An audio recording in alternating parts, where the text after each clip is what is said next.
Yeah.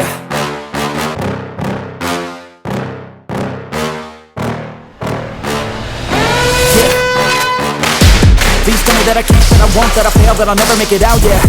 Please tell me all the bad, never good, fill my head full of every single doubt, yeah. Please say any negative thoughts, I pop off when I hear people say I cannot. I get off to the thought of proving everyone wrong. I won't stop to the top, so you better back off and get lost.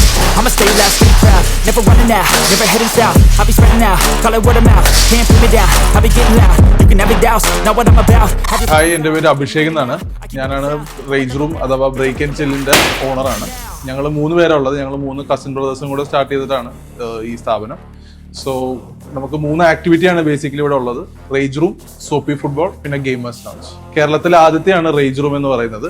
ഇത് start ചെയ്യാൻ ഉണ്ടായ ഒരു കാരണം എന്ന് വെച്ച് കഴിഞ്ഞാൽ ഞാൻ ജർമ്മനിയിലായിരുന്നു. അപ്പോൾ അവിടെ ഇതൊക്കെ വളരെ നോർമലൈസ് ചെയ്തിട്ടാണ് ഈ റേജ് റൂം കാര്യങ്ങൾ ആൾക്കാർ സ്ട്രെസ്സും കാര്യങ്ങളൊക്കെ കുറയ്ക്കാനായിട്ട് യൂസ് ചെയ്യുക.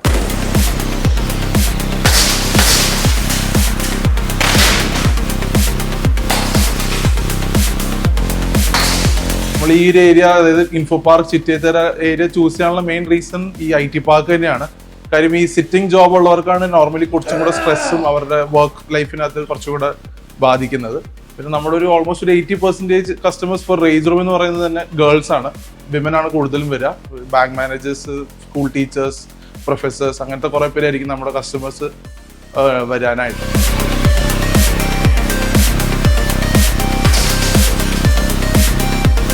കേരളത്തിൽ ഇല്ലാത്തതുകൊണ്ട് തന്നെ ഇവിടെ നമ്മുടെ മുനിസിപ്പാലിറ്റിയിൽ നിന്നാണെങ്കിൽ ഒരു പ്രോപ്പർ ആയിട്ടുള്ള ഒരു പേപ്പറോ കാര്യങ്ങളോ ഒരു കാറ്റഗറി ആയിട്ട് ഉണ്ടായില്ല. അപ്പൊ നമ്മൾ ഇതിനു വേണ്ടി തന്നെ ഒരു പുതിയ കാറ്റഗറി എന്താ പറയാ ക്രിയേറ്റ് ചെയ്യുക ചെയ്ത്. അതല്ലാതെ വേറെ വിഷയങ്ങളൊന്നും ഉണ്ടായിട്ടില്ല. നമ്മളൊരു വേബർ ഫോം ഉണ്ടാവും കയറുന്നതിന് മുമ്പ്. സോ ബേസിക്കലി ഇതാണ്, നിങ്ങൾ 2 പേര് അല്ലെങ്കിൽ 4 പേരൊക്കെ കയറുന്ന ടൈമിൽ ബാറ്റ് വെച്ചിട്ടായിരിക്കും അങ്ങോട്ട് വീശുക അല്ലെങ്കിൽ ബോട്ടിൽ എറിയുക. അപ്പോൾ സംഭവം എന്താണെന്ന് വെച്ച് കഴിഞ്ഞാൽ ചിലപ്പോൾ അങ്ങോട്ടും കൂടെ ദേഷ്യമുള്ളതാണെങ്കിൽ അങ്ങോട്ടും കൂടെ അടിക്കും. അപ്പൊ നമ്മളത് ഉത്തരവാദിത്വം അല്ല എന്നുള്ളൊരു സാധനത്തിൽ നമ്മൾ ഇനീഷ്യലി ഒരു വേവർ ഫോം സൈൻ ചെയ്യിച്ചിട്ടാണ് ഇതിനകത്തേക്ക് കയറ്റുക. അതേപോലെ തന്നെ സോപ്പിയിൽ നമുക്ക് വേവർ ഉണ്ടാവും കയറുന്നതിന് മുമ്പ്. നമുക്ക് സോപ്പി ഫുട്ബോൾ ആണ് പിന്നെ വരുന്നത്. സോപ്പി ഫുട്ബോൾ എന്ന് പറയുന്നത് ഒരു ഇൻഫ്ലേറ്റഡ് എയർ ബലൂണിന്റെ അകത്ത് നമ്മളൊരു ഫുട്ബോൾ കളിക്കുകയാണ്. ഫ്ലോറിൽ മൊത്തം സോപ്പ് സൊല്യൂഷൻസും കാര്യങ്ങളും വെച്ച് ബേസിക്കലി ഒരു ഫൺ ഗെയിമാണ്. ഫുട്ബോൾ കളിക്കാൻ അറിയാവുന്നവരും കളിക്കാത്തവർക്കും ജസ്റ്റ് വരാം. മിക്സ്ഡ് ആയിട്ട് വരുന്ന ജസ്റ്റ് ഒരു ഫൺ എലമെന്റ് എന്നുള്ള രീതിയിൽ തന്നെ നമുക്ക് എൻജോയ് ചെയ്യാം. പിന്നെ നമ്മൾ കംപ്ലീറ്റ്ലി സേഫ്റ്റി ഇവിടെ കൊടുത്തിട്ടുണ്ടാവും. നമുക്ക് റിസ്റ്റ് ബാൻഡും ഹെഡ് ബാൻഡ്സും കാര്യങ്ങളും ഉണ്ടാവും. നിങ്ങൾ താഴെ വീണ് കഴിഞ്ഞാൽ തന്നെ കൈകുത്തി പ്രശ്നങ്ങൾ ഉണ്ടാവാത്ത രീതിയിലും അതേപോലെ നീ ഇഞ്ചുറീസ് ഉണ്ടാവാത്ത രീതിയിലാണ് നമ്മൾ ഫോം എല്ലാം സെറ്റ് ചെയ്തേക്കുന്നത്. പിന്നെ നമുക്കുള്ളത് ഗെയിമേഴ്സ് ലോഞ്ച് ആണ്. PS5 games with simulator car racing കാര്യങ്ങളെല്ലാം ഉണ്ട്.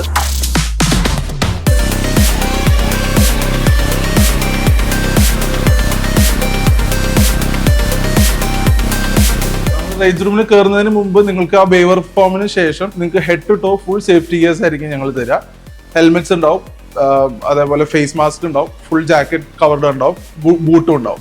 അതിനുശേഷം അവിടെ നമുക്ക് ആ ടൂൾസും കാര്യങ്ങളും എടുത്തിട്ട് ഇവിടെ വന്ന് ബ്രേക്ക് ചെയ്യാം, എൻജോയ് ചെയ്യാം.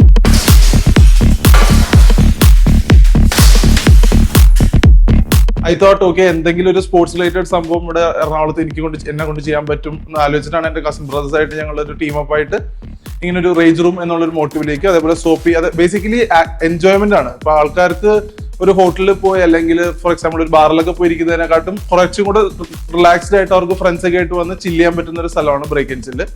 സോ അറ്റ് ദി എൻഡ് എല്ലാവരും ഹാപ്പിനെസ് ആണ് നമ്മൾ മെയിൻലി ഫോക്കസ് ചെയ്യുക.